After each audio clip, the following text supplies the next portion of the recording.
Bonsoir chers amis du net, pour aujourd'hui je vais vous montrer comment nettoyer et bien classer dans son frigidaire.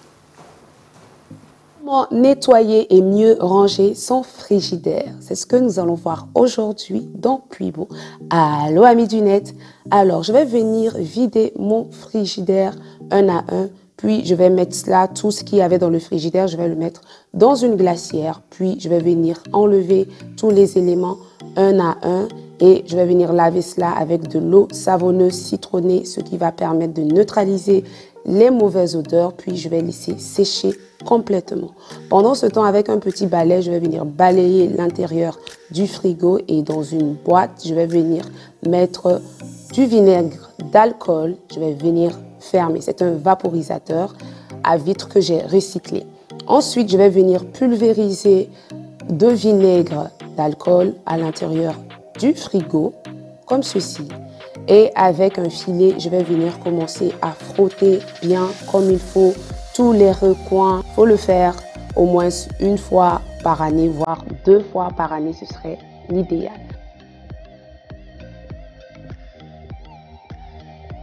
Puis avec de l'eau et un torchon, dans un premier temps, je vais venir nettoyer pour enlever le jus citronné. Et avec un deuxième torchon sec, je vais venir nettoyer pour bien assécher le frigo.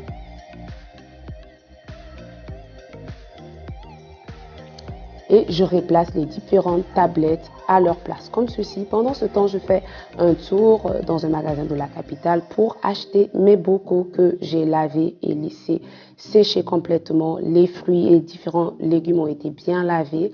Et je vais venir mettre un sopalin à l'intérieur comme ça, surtout pour les bocaux en verre. Je vais venir mettre tous mes ingrédients et les fermer hermétiquement. Ici, c'est tous les légumes dans leur boîte. Les légumes qui sont en feuilles comme persil, céleri, mettez toujours du sopalin en dessous. Cela va aspirer l'humidité. Puis, je vais venir bien fermer les bocaux. Je vais étiqueter pour savoir ce qu'il y a dans chaque bocal. Et je vais venir les disposer à l'intérieur du frigo. Préférez les bocaux qui peuvent s'empiler les uns par-dessus les autres. Ça va permettre de mieux exploiter l'espace. Et voici, c'est tout pour aujourd'hui. J'espère que ça vous sera utile et moi, je vous retrouve très bientôt. Au revoir.